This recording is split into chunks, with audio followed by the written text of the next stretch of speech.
In a village at the foot of a great mountain, there lived a stonecutter. His life was not lacking.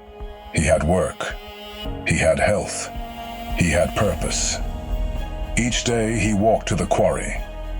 Each day he swung his hammer against the same stones, shaping them into blocks for buildings, for roads, for the lives of others. His hands were calloused. His back was strong. His work was honest. But his mind had developed a habit.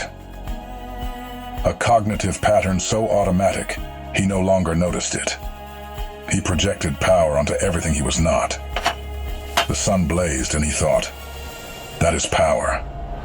The clouds drifted and he thought, that is freedom. The wind howled and he thought, that is force. The mountain stood and he thought, that is permanence. He never looked down at the ground beneath his feet, the mountain that provided every stone he cut, every block he shaped, every foundation he helped build. He never looked inward at his own hands, the hands that transformed stone into shelter, rock into road, mountain into village. He was too busy looking up to see what was already underneath. In his mind, the quarry was not enough. The hammer was not enough. The slow, patient work of shaping stone was not enough.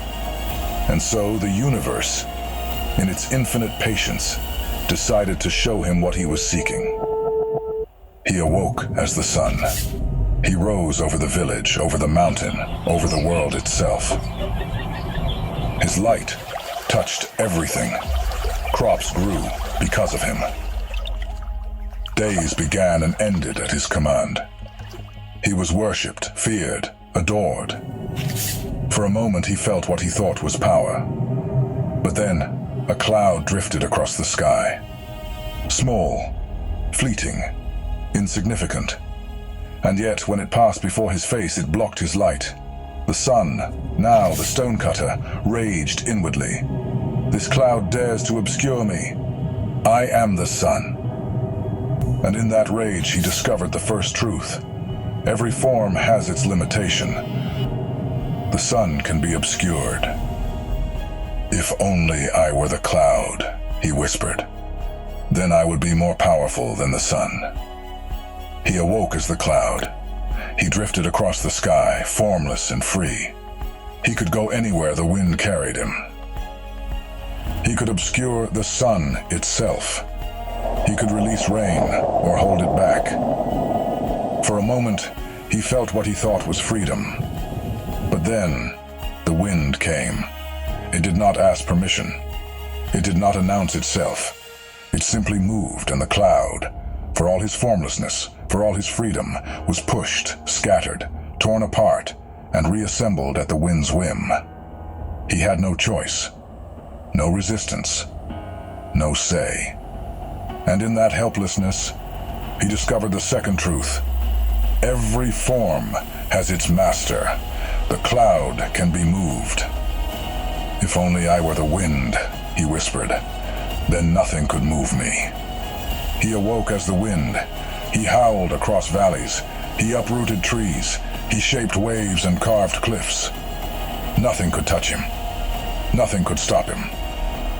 For a moment he felt what he thought was force, pure, untamed force. But then he met the mountain. He threw himself against it. Gale force, hurricane, centuries of rage, concentrated into a single, eternal assault. The mountain did not move, did not flinch, did not even notice. The wind screamed and howled and spent itself against that ancient stone. And when it was done, the mountain stood exactly as it had always stood, silent, patient, unmoved. And in that exhaustion, he discovered the third truth.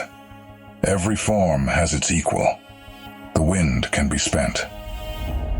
If only I were the mountain, he whispered, then nothing could challenge me. He awoke as the mountain.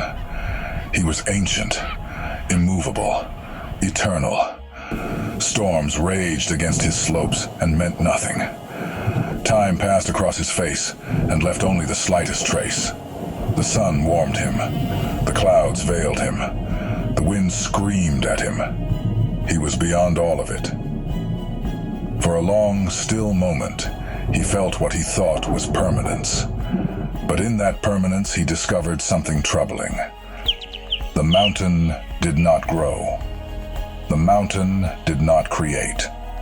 The mountain did not feel. He had achieved everything he sought, and found that achievement without becoming was empty. And in that stillness, in that ancient patience, a memory surfaced. He missed the quarry. He missed the weight of the hammer in his calloused hands. He missed the ring of steel against stone. He missed the satisfaction of shaping something rough into something useful. He missed the feeling of his own muscles, his own breath, his own becoming. The sun simply shines. The cloud simply drifts. The wind simply blows. The mountain simply stands. Only the stonecutter becomes. In his original form, he had something none of these other forms possessed. He was in process. He was not a finished thing. He was not a static monument. He was alive, growing, creating, contributing. The sun, the cloud, the wind, the mountain. They were not destinations. They were distractions. They were the universe's way of showing him that every form has its limit, every power its counter, every position its blind spot. He was not becoming powerful. He had always been powerful. He just couldn't see it from inside the wishing.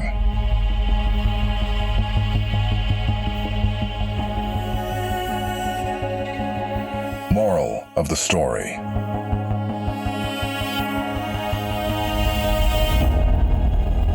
Here is the truth this story reveals about you. You are the stonecutter. Every day you look at the world around you and see power you don't have. The entrepreneur who built an empire. The artist whose work moves millions. The leader who commands respect. The friend whose life seems effortless. And you wish, if only I had their talent, their opportunities, their confidence, their luck. But here is what the stonecutter learned, and what you have forgotten. The mountain you seek is the mountain you stand on. The qualities you admire in others are not absent in you. They are simply unrecognized. They have been beneath your feet your entire life, shaped into the ground you walk on, the hands you work with, the heart that keeps beating through every storm, the form that is still becoming. Swing the hammer.